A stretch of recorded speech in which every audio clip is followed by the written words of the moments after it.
Hi everyone, I'm Shawna and welcome to the channel. In today's video, I'm going to be answering a question that has been on my mind for a while. Well, a video that I've been meant to film for probably 4 or 5 months now, and I'm going to be talking about the question of timeless style. Does timeless style exist?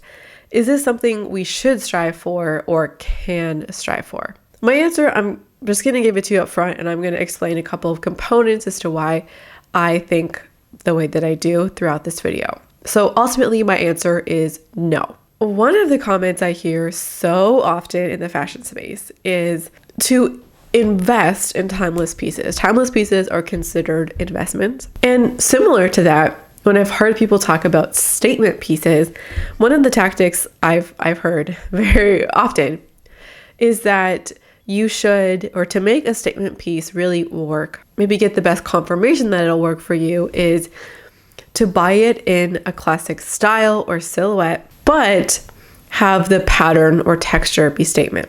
An example of this might be a wrap dress. I personally love a wrap dress. They fit me so well, and I can buy one pretty much from any brand in a size that is typical for me, and I'll know almost how it'll fit, like almost universally.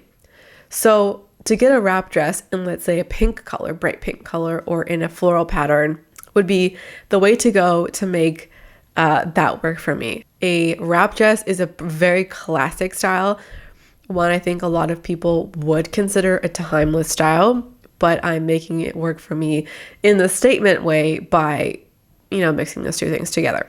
I totally get why these things are recommendations and things that happen often in the field or in the space. And I'm bringing up these examples as like rhetoric that is used to talk about timeless style, but also as segues into some of my points. I'm going to talk about, first of all, investments, and then timeless pieces, and then third, timeless style. The invest in timeless pieces thing, when people say it in reality, they're often talking about simple or classic pieces in a neutral color. These pieces often belong to like the minimalist or classic style aesthetics. So pieces that you might know offhand would be like the Everlane Alpaca Crew. This is one that I've heard people say this specific term about, something like that. I also I own a black wool sweater. It's from Aritzia. It's called the Thurlow. This is one I think would also kind of fit into this rhetoric. And the logic here is that if it's neutral and it's timeless, and this is the thing too, people are often referring to timeless pieces like as interchangeable as these like neutral minimalist aesthetic pieces, which doesn't inherently have to be the case. But what people are labeling as timeless is the fact that it has a specific cut and a color that you won't get sick of and won't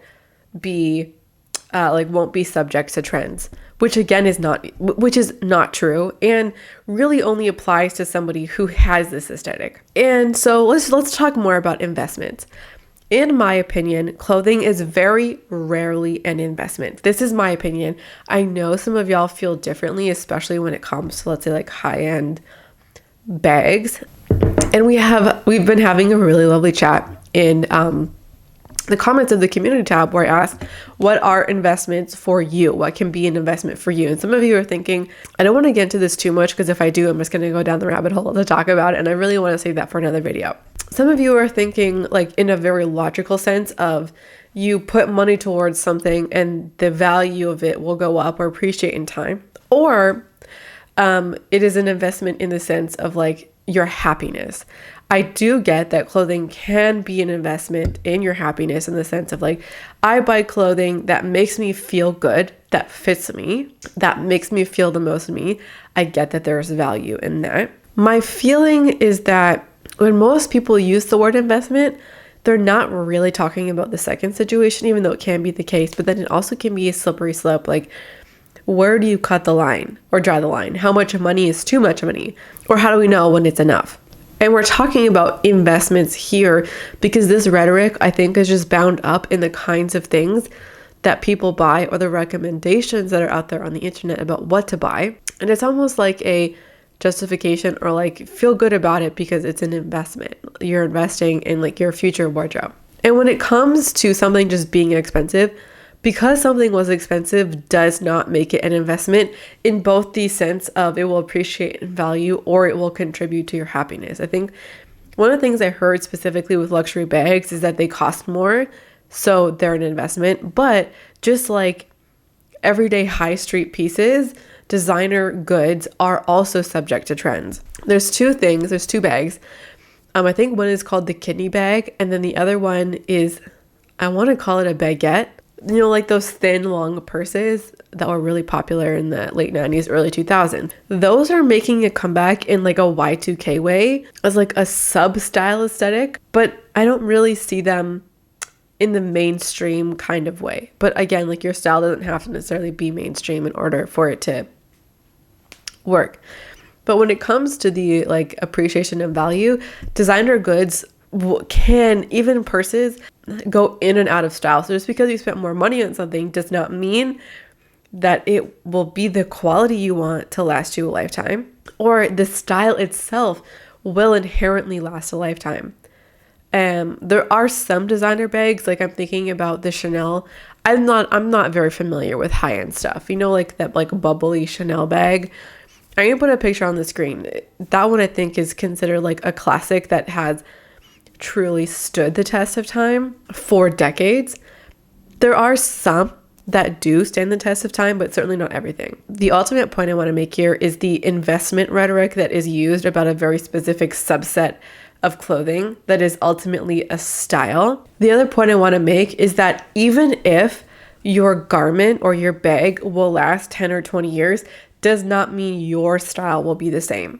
And you can waste your money. Like you can buy a $500 bag or a $5,000 bag, but your own style and your own needs can change over the lifetime of your bag, of owning that thing. So it's not inherently an investment because it's expensive. Now let's talk about timeless pieces, because I do think that a timeless piece of clothing has been used interchangeably with timeless style.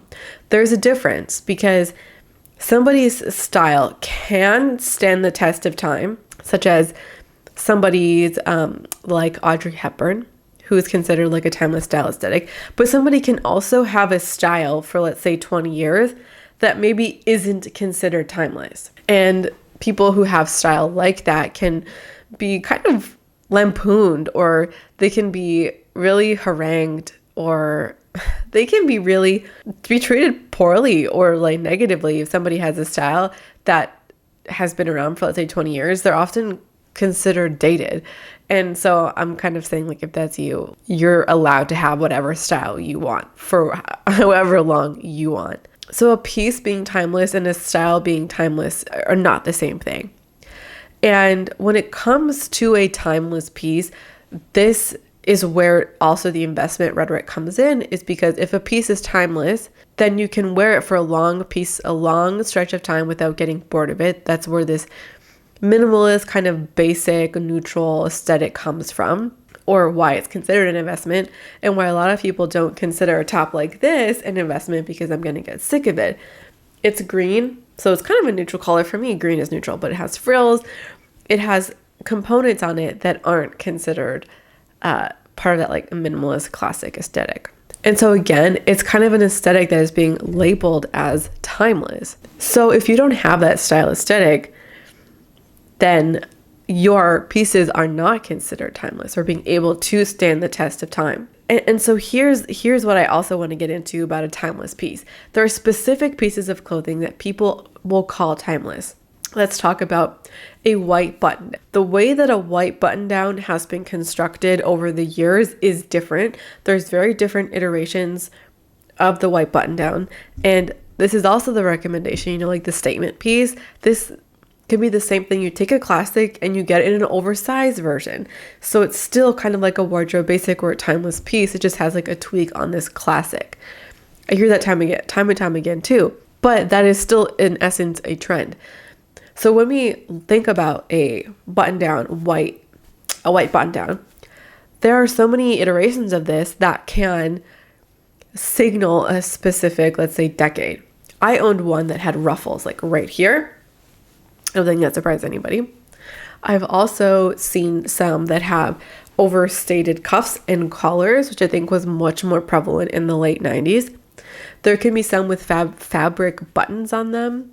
Or I've also seen some like in like this part of the top here have different kind of like hems, or maybe not hems, darts or seams that will come in and out. Like let's say you'll have like a white seam that'll come in like this and then out. I've also seen some that are oversized or boxy. I've also seen some that are like overly tailored, where when you hang up the top, it kind of goes like this. That's exaggerated, but I want you to know what I'm talking about. That really exaggerated curve was really popular in the early to mid 2000s. There's one button down that I can so vividly remember in my mom's closet. It had overstated cuffs, and the collar wasn't quite like a classic shape, and it had fabric buttons, and it had different kind of like seam details going down the front of the shirt. When you see it now, it is very dated. Like it's very early 2000s. She gave it away. This is a few years ago, maybe 5 years ago now. And so this white button down that's been talked about as a timeless piece isn't inherently that way for most or even all button downs. You could own one that's timeless, but maybe not. So there's different iterations of these things that happen. And I think right now we're kind of in this era of oversized button downs, ones that are a little bit more looser or flowy. But you could also be somebody who works in a corporate office and you would never own that. There's also different fabric choices, like more Oxford style fabrics, some that are a little bit more flowy or sheer. And so there's just a lot of options. That doesn't inherently make every piece a basic. It also doesn't mean that a basic will literally last you forever. There are tons of different basics out there or timeless pieces. Let's take the white button down. If this is a piece that you want to stand the test of time, I'm sorry, but it won't. So many of these types of shirts will get yellowing in the armpits, or they'll get discolored or like gunky under the arms from overwearing, which will happen over a long period of time. So maybe it will last you 10 years, and maybe like that's all that you really need, and that's still going pretty far. But I don't think it'll last you forever. Even with bags, straps wear out and you'll have to replace them. I think the largest point I want to make, the most important point I want to make in this video, which I feel like somebody could be like, you know what, Shawna, I still think I could have timeless style. I still think that's the goal. The biggest point I want to make is that even if your style doesn't change, you change. You change as a person, where you are in your life, and the kinds of lifestyle that you have. Think about right now where you are and where you were 10 years ago. In many people's lives, when they're 18 or 20, they might be in school of some kind. And then they might have, let's say, a retail job or a customer service job. And then they graduate. Maybe at that point, they start working in a more professional environment. And then maybe you have a family. Maybe you have kids. Maybe you are a stay-at-home parent. And then maybe you go back to work. Maybe you never go back to work. There's so many places that life can take us that will require changes in our style. Also, not just that, our bodies change all the time. How many of us are the same size they were when they were 20 or even 25? I know like my audience is typically like the 20 to 35 demographic. So how many of you are the same size you were 5 or 10 years ago? Our bodies change, our lifestyles change. Who would have thought 5 years ago, 10 years ago that we would be dealing with a pandemic and working from home for 3 years or on and off for 3 years? The pandemic has changed a lot of things for a lot of people. People are quitting jobs, finding new ones, starting businesses, moving out of the country, moving out of the state, looking for different lifestyles. We change as people in the course of our lifetime. So for me, even if I can find timeless pieces, I don't think that having a timeless piece is inherently a bad thing.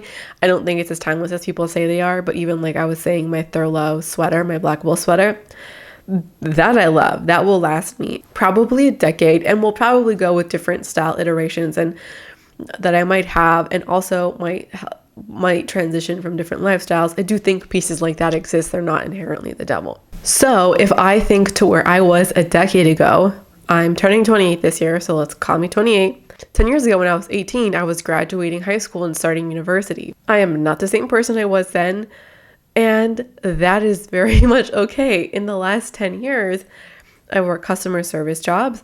I have taught at universities. I've gone to conferences, and I've also started a YouTube channel. Like, there's so much that has happened over the last decade.